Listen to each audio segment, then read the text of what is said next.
सोने दी गल बात न मुक्के, जिक्र करेंदियां रात न मुक्के, सजदे विच मैं तैनू वेखां मुड़ सारी उम्र रकात न मुक्के। अस्सलाम वालेकुम सज्जनों, बेलियो मित्रों, की हाल चाल है? मैं थोड़ा दोस्त मोहम्मद अली खिजर ते मेरे नाल ने मलक खिजर हजीज फरीदी साहब।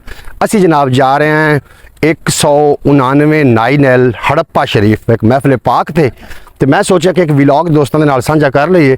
अज दे विलॉग जनाब सवालो जवाब का सिलसिला शुरू है और पहला सवाल मैं फरीदी साहब से करना है और उन्होंने को जवाब लेना है। अगर फरीदी साहब को जवाब ना आया तो तुसी जनाब कॉमेंट बॉक्स से जवाब देने की जरूर कोशिश करना। फरीदी साहब जी हजूर, सवाल जनाब ये है कि केड़ा जानवर है जिहड़ा घर विच होवे ते घर ते जादू नहीं होंदा? वो तितर हुंदा जी काला। लो जी, नवीं सुन, तितर तो नहीं और होर हुण तेरे कोल पुछया है कबूतर। हुण सारे ना गिण कोई हिक दू ते उंगल रख दे भी फलां चीज है। कबूतर ए हरफ आखर है, सारी गल है। हरफ आखर गल है? नहीं जी, कबूतर भी नहीं है। और वो है नाजरीन सफ़ेद मुर्गा। जिस घर सफ़ेद मुर्गा होवे, सरकार दो आलम नूर मुजस्सम सल्लल्लाहु अलैहि वसल्लम ने फरमाया कि जिस घर सफ़ेद मुर्गा होवे उस घर ते जादू जनाब नहीं चलता। असर नहीं करता। उन कारी ने फोन न कर ली, उन फोन कर ली कि मैं ठहर से जनाब कारी नज़ीर अहमद कादरी साहब भी पहुँच गए ने, क्योंकि ये भी साढ़े हम सफ़र ने अज महफल ते जा रहे हैं और इन्होंने नाल भी सवाल करने हैं। बड़ा आसान तरीन कारी साहब सवाल है, अगर जवाब थानू आ गया तो ठीक है, अगर जवाब ना आया तो जवाब ऑडियन दे दे सी। अगर ऑडियन भी कॉमेंट बॉक्स से जवाब ना दिता मुड़ मैं तो हाँ ना। ठीक हो जनाब सवाल साडा ये है कि वो केड़ा गोश्त है जिहड़ा कि खावना ते हलाल है?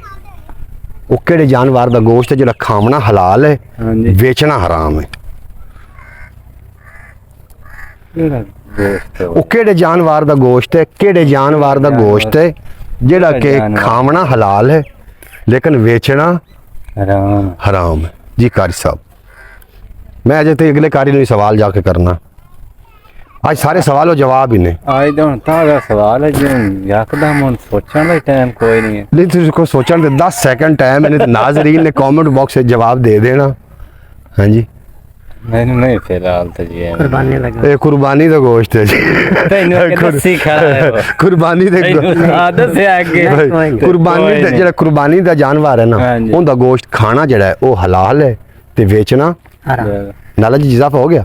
हुन चलिए, ये नहीं बोलता, ये नहीं बोलता। आओ जी चलिए जनाब नाजरीन। जनाब नाजरीन व्लॉग ਨੂੰ एंड तक वेख लवे, हो सकता थोड़े नॉलेज च भी इजाफा होवे। मजीद ही जो सवाल ने साडे कोल इंशाअल्लाह ताला कारी मज़हर इकबाल फरीदी साहब को सवाल पूछने और उन्होंने भी वेखने हैं कि IQ लेवल कितना उन्होंने कामयाब ते मजबूत है। चलो जी कारी साहब मारो केक। असी जनाब 99 नाइनल महफल तो फ्री हो के पिछे आवाम वेख रहे हो, तो जा रहे हैं तो कारी साहब को एक सवाल पूछने हैं। कारी साहब थोड़े ना सवाल है, केड़ा काफिर है जिहड़ा जन्नत जाएगा?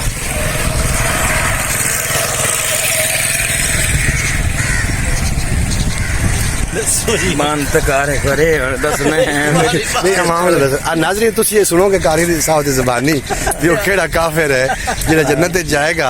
थोड़े कोल 5 मिनट टाइम है, अगर कारी साहब मतलब नहीं भी देने चाहता सवाल तुसी जनाब कमेंट बॉक्स 10 देना, नहीं तो मैं तो हाँ ही ना कोई दसो जी। हुण भी वो काफिर है, उनके चो अलामत होवे ना तो जन्नत चला जाएगा। जादूगर नहीं नहीं जादूगर मेरा जन्नत बंदा भी काम नहीं, दुनिया का इत्थे लितर में गति लगदे ने, जन्नत कोई वड़न देंदा। जादूगर भी तो काफिर ही होंदा है ना, सिर्फ अलामत हुंदे ने कुफर दियां। नहीं नहीं अलामता मतलब काफिर है, काफिर है कलमा भी नहीं पढ़दा, उनके च केड़ी यही अलामत होवे भी वो जन्नत चला जाए? ऐसा तो कोई नहीं। वो इद्दत लील काफिरीन अल्लाह ने कुरान पाक में वादे फरमाया था, जहन्नम तो असी काफिर वास्ते तैयार की थी। नहीं तो जेडे मजनून ने ते जमदे पदेशी पागल ने उन्हां दे बारे की उन्हां दे मुसलमान या काफिर होण दे नाल तल्लक ही नहीं। अच्छा। वो फितरत ते ने। लेकिन अगर काफिर दे घरों पैदा हो, मेरी गल वो फितरत ते ने, जेडे मजनून ने मजजूब ने उन्हां नु असी काफिर या मुसलमान नहीं कह सकने, वो फितरत ते ने। जी जी, फितरत ते जितने भी सन सारे का जन्नत में। मैं तो इतना आखुआ सु भी काफिर दे घर एक मजनून पैदा हो गया है ते ओ जन्नत चला जाए? नहीं वो काफिर तो उन्हें असी कह नहीं सकने। फिर अच्छा, काफिर तो जन्नत में जा नहीं सकता। कि मौत एक अटल हकीकत है, हर शय में मौत आनी है। एक ऐसी जात है जिन्हों मौत है, एक ऐसी जात है जिन्हों मौत ही नहीं। सुल्तानुल आरिफीन ने कदम चुकिया, आप फरमा देने चश्म चराग ओ जिना दे दीदे ओ क्यों कर पालन ओ दीवे ओ इश्क जिना दे ओ हड्डी रखिया ओ बिना शराबो थी ओ तालब दी ओ मतलूब हयाती तालब दी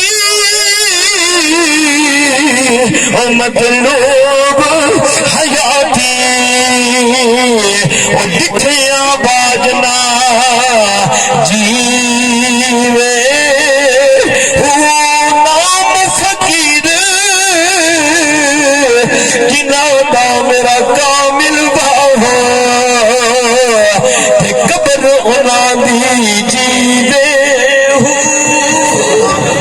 गुरु जी जी नाज़िर, अगर कोई साहिवाल की तरफ आवे, साहिवाल की सरजमीन ते आवे बाहर लेटे, इतने फौजी टी स्टाल जनाब एक स्टाल है, ਉਹਦੇ ਨਾਲ ਤੁਹਾਨੂੰ पकौड़े मिलणगे, जबरू के पकौड़े।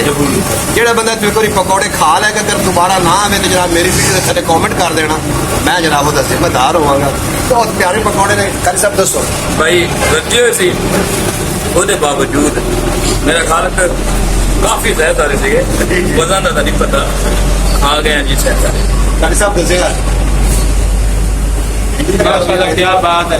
जबरू के पकौड़े, जबरू के पकौड़े क्या बहुत अच्छे स्टाइल जी जी जबरू के पकौड़े जिंदाबाद। साहिवाल बात लाटा मिंट उमरी साहिवाल साहिवाल दो ने, Yes. नवा साहिवाल नहीं, पुराना मिंट कुमरी साहिवाल बाहर लेटे ते बिल्कुल नाल जनाब तुसी खाओगे। अरे जनाब मैं कौन पढ़ के आ रहे हैं जनाब, अगे ना दी जाल पकौड़े यकीन ते चलदे ने, शक ते नहीं चलदे, हाँ ते अफसोस कुछ बंदे हक ते नहीं चलदे। सोहणिया तेरे नाम ते पे करने आ मौजा कि नहीं, कोई साडे ट्रक तां नहीं चलदे। वक्त नहीं चलते। तेरे नाम ते शेर विख्या जी, मैं क्यों आसे पासे वेखां, हाँ मैं क्यों गैर नु मत्था टेकां, हाय।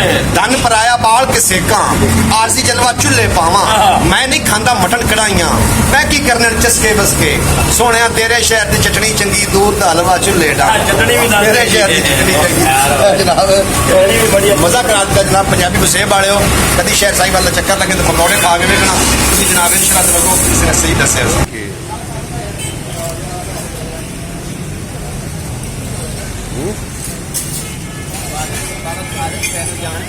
किन्नू हाँ जी जी हजरत की लुत्फ आया की 800 पकौड़े के हवाले में गल करो। पकौड़े जनाब तुम ले जाओगे घर के बच्चे खाओगे, मावा लेंगे बड़ा जबरदस्त था।